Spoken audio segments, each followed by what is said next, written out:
అందరికీ నమస్కారం అండి. Welcome back to our channel Samaha creations. ఇక ఈ రోజుటి వీడియో ఏంటి అంటే, మానవుని పతనానికి మొదటి కారణం ఇదే. మన జీవితాలనే మార్చేసే ఒక మంచి కథనైతే ఈరోజు మీతో అయితే షేర్ చేసుకోవాలనుకుంటున్నాను. అదేంటి అంటే, ఒక ఊరిలో ఒక అతనైతే ఉంటాడనమాట. అతను భగవంతుని దగ్గరకు వెళ్ళి కోపంతో, "ఏంటి నువ్వు? అసలు నన్ను ఎందుకు పుట్టించావు? నాకంటూ ఏమి ఇవ్వవా? నాకంటూ ఏమైనా ఆశలుంటాయి కదా! వాటిని నెరవేర్చుకోవడానికి నాకు ఎటు నుంచి కూడా ధనం రావడం లేదే. నాకు ఎలాంటి అవకాశం నువ్వు ఎందుకు ఇవ్వడం లేదు? నన్ను ఎందుకు పుట్టించావు? నేనిక నిన్ను నమ్మను" అని చెప్పి తను భగవంతుడిని నిందించేసి కోపంగా వెళ్ళిపోతూ ఉంటాడనమాట. ఇక తను వెళ్ళిపోయి ఒక అడవి దగ్గరైతే కూర్చొనుంటాడు ఒక చెట్టు కింద. సరే కూర్చొని ఉండగా అటువైపుగా ఒక ముసలి వ్యక్తి తను నడవలేక చాలా కష్టంగా ఉంటాడు. దానితో పాటుగా తను ఒక 3 మూటలనైతే మోసుకొని వస్తూ ఉంటాడనమాట. మోసుకొని వస్తూ ఉన్నప్పుడు తను అతన్ని చూస్తూ ఉంటాడు. తదేకంగా ఆ ముసలి వ్యక్తిని ఆ అబ్బాయి అయితే చూస్తూ ఉంటాడు. అప్పుడు ఆ ముసలి వ్యక్తి తన దగ్గరికి వచ్చి, "నాయనా నాకు ఒక సాయం చేస్తావా?" అని అడగగానే కోపంలో ఉన్న అతను, "సరే చెప్పు ఏం చేయాలి?" అని అనగానే అప్పుడు ఆ ముసలి వ్యక్తి ఇలా అంటాడు, "నాయనా నేను చాలా దూరం నడిచి వెళ్ళాలి. కానీ నాకు వయసైపోతుంది గదా! ఈ 3 మూటల్ని నేను మొయ్యలేకపోతున్నాను. నా కోసం ఒక మూట మొయ్యగలవా? నువ్వేం ఊరినే చేయనవసరం లేదులే. నేను 3 బంగారు నాణేలు ఇస్తాను" అనగాని, "నువ్వు నాకేం ఇవ్వలేదులే. సరేలే ఇవ్వు మోస్తాను" అని చెప్పి ఒక మూటను మోస్తాడు. అలా వాళ్ళిద్దరూ వెళ్తూ ఉండగా అప్పుడతను, "పెద్దాయనా ఏముంది ఇందులో ఇంత బరువుంది" అనగానే, "అందులో మొత్తం ఇనుము ఉంది" అని చెప్పి చెప్తాడనమాట. "ఇనుముతో నీకేం పనిలే" అని చెప్పి, "సరేలే నాకెందుకులే" అని చెప్పి తను అలానే కామ్‌గా మోస్తూ ఉంటాడు. ఆ సరే అని చెప్పి అటు వెళ్తూ ఉండగా తను వెళ్ళాల్సిన అంటే ఆ ముసలి వ్యక్తి వెళ్ళాల్సిన దారికి ఒక నదిని దాటుకొని అవతలకి వెళ్ళాలి. ఇక ఆ అబ్బాయేమో తనంటే వయసులో ఉన్నాడు కాబట్టి త్వరగా సగం నీటిలోకి వెళ్ళిపోతాడు. వెళ్ళిపోయి వెనక్కి తిరిగి చూడగానే ఆ ముసలి వ్యక్తి ఆడే ఉంటాడు. "ఓ పెద్దాయనా రండి మీరు, ఏమి అక్కడే ఆగిపోయారు" అని చెప్పి అనగానే, "ఇలా రా నాయనా" అని చెప్పి పిలవగానే సరే అని తను వెనక్కి వెళ్తాడన్నమాట. "నువ్వేమో వయసులో ఉన్నావు వెళ్ళిపోతావు. నాకేమో వయసైపోయింది నేను ముసలివాడిని. పైగా ఈ 2 మూటలను వేసుకొని నేను ఎలా నడవగలను?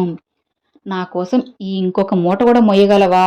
ఇంకొక 3 నాణేలు ఎక్స్‌ట్రా ఇస్తాను" అనగానే, "నువ్వేం నాకియ్యొద్దులే సరేలే ఇవ్వు మోస్తానని" చెప్పి 2 మూటలు తన భుజాలపై వేసుకుంటాడు. అప్పుడు ముసలి వ్యక్తి దగ్గర ఇంకా ఒక్క మూటే కదా ఉంటుంది. పర్వా ఆహ్, కొంచెం నిదానంగా ఆ నదినైతే దాటేస్తారనమాట. అప్పుడు ఆ అబ్బాయి ఇలా అంటాడు, "పెద్దాయనా ఈ మూటలో కూడా ఏముంది ఇంకా బరువుంది" అనగానే, "ఇందులో బంగారం ఉంది. సారీ ఫ్రెండ్స్, ఈ మూట నిండా వెండి ఉంది" అని చెప్పి చెప్తాడన్నమాట. వెండా? వెండితో ఇతనికేం పని? సరేలే ఏదైనా వ్యాపారం చేస్తాడేమో అని చెప్పి తను గమ్మునైపోతాడు. ఈ వెండిని తీసుకువెళ్ళిపోయి నేను వాడుకోవచ్చు అనుకోని, అయ్యో! వద్దు తప్పు ఆ పెద్దాయన కష్టం ఇదంతా అని చెప్పి తను మళ్ళీ తన మనసుకు సర్ది చెప్పుకొని వెళ్తాడంటమాట. ఇక వెళ్తూ ఉండగా ఒక కొండ ఎక్కాలి. చాలా పెద్ద కొండనమాట. ఆ కొండ ఎక్కడానికి ఇక పెద్దాయనకి బరువు ఉండడంతో చాలా కష్టపడతాడు. అప్పుడు అతను త్వరగా అంటే తను వయసులో ఉంటాడు కాబట్టి ఎక్కేస్తూ ఉంటాడు. కానీ పెద్దాయన వల్ల అస్సలు కుదరదన్నమాట. ఇక సరే అని చెప్పి ఆ పెద్దాయన, "నాయనా ఈ మూడో మూట కూడా మోస్తావా? నేను ఇంకో 3 నాణేలు ఎక్స్‌ట్రా ఇస్తాను బంగారువి" అని చెప్పి చెప్పగానే, ఏంటి ఇతను అన్నీ నా దగ్గరే మోపిస్తున్నాడు, సరే అని చెప్పి అది కూడా తీసుకుంటాడు. "ఇందులో ఏముంది పెద్దాయన" అనగానే, "ఈ మూట నిండా బంగారం ఉంది" అని చెప్పి చెప్తాడనమాట. ఇక ఆ అబ్బాయి మనసులో ఒక దుర్బుద్ధి పుడుతుంది.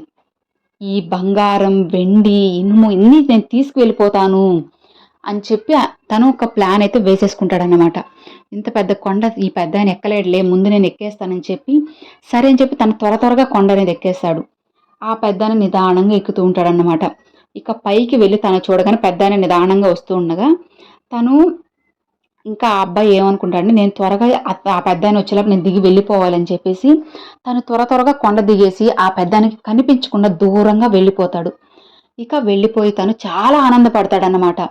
అబ్బా! ఆ భగవంతుడు నాకిచ్చాడని అనుకుంటాను నేను. ఆ భగవంతుడిని నిందించాను గదా! నాకొక దారి చూపించాడు అని చెప్పి తను ఎంతో ఆనందంగా ఆ 3 మూటల్ని తీసుకొని తన ఇంటికి వెళ్ళి, ప్రశాంతంగా భోజనం తిని, ఇక విశ్రాంతి తీసుకొని కొద్దిసేపు తరువాత ఆ 3 మూటల్ని ఓపెన్ చేస్తాడన్నమాట. చేసి ముందు తను ఇనుము ఉన్న అది పోయగానే అందులో మొత్తం కూడాను పాత సామానేదో ఉంటే బాగా తుప్పు పట్టిపోయిన పాత సామానుంటాయి ఆ మూట నిండా. తను చాలా ఆశ్చర్యపడతాడు. ఏంటి ఇది ఇందులో ఉందని. సరే అని చెప్పి వెండి ఉన్న బస్తాను ఓపెన్ చేసి చూడగానే అందులో కూడా సేమ్ అలానే తుప్పు పట్టిపోయిన పాత సామాను ఉంటాయన్నమాట. తనకి ఇంకా బాధేస్తుంది. అయ్యో! ఇందులో కూడా ఇదే ఉందా? సరే బంగారం ఉన్నది చూద్దాం అనగానే అందులో కూడా ఆ మూట నిండా కూడాను తుప్పు పట్టిపోయిన పాత సామానే ఉంటాయి. ఇక తనకి బాధొచ్చేసింది. ఆ ముసలి వ్యక్తి మీద కోపం వచ్చేస్తుందనమాట. నాకెందుకు అతను అబద్ధం చెప్పాడు? ఇందులో బంగారము, వెండి ఇవన్నీ ఉన్నాయని చెప్పాడు కదా! ఇందులో చూస్తే తుప్పు పట్టిపోయిన పాత సామానున్నాయి. అసలు ఎందుకు అతను చెప్పాడు? నా చేత ఎందుకు ఇంత బరువు మోయించాడు? అని చెప్పి కోపంతో ఆ ముసలి వ్యక్తిని తిట్టుకుంటూ ఉంటాడన్నమాట. అలా తిట్టుకుంటూ ఉండగా అందులో నుంచి ఒక పేపర్ అనేది ఎగిరొస్తుందనమాట. ఒక లెటరు. ఎగిరొచ్చి తన దగ్గర పడగానే అప్పుడు దాన్ని తీసి అతను చదువుతాడు. అందులో ఆ ముసలి వ్యక్తి ఏం రాస్తున్నాడంటే, నేను ఒక రాజుని. నా రాజ్యాన్ని చూసుకోవడానికి నాకు వారసులు ఎవ్వరూ లేకపోవడంతో, నమ్మకస్తుడైన ఒక వారసుడి కోసం నేను వెతుకుతున్నాను. దానికోసమే నేను ఇంత నాటకం ఆడవలసి వస్తుంది. ఇందులో బంగారము, వెండి ఏమీ లేవు. అంతా తుప్పు పట్టిన సామాను మాత్రమే. ఇలా ఎవరైతే నన్ను నమ్మి నమ్మకంతో ఓపికగా నా వెంట వస్తారో వాళ్ళని నా వారసులుగా ప్రకటించి నా రాజ్యాన్ని, నా ఆస్తిని ఇద్దామని అనుకున్నాను.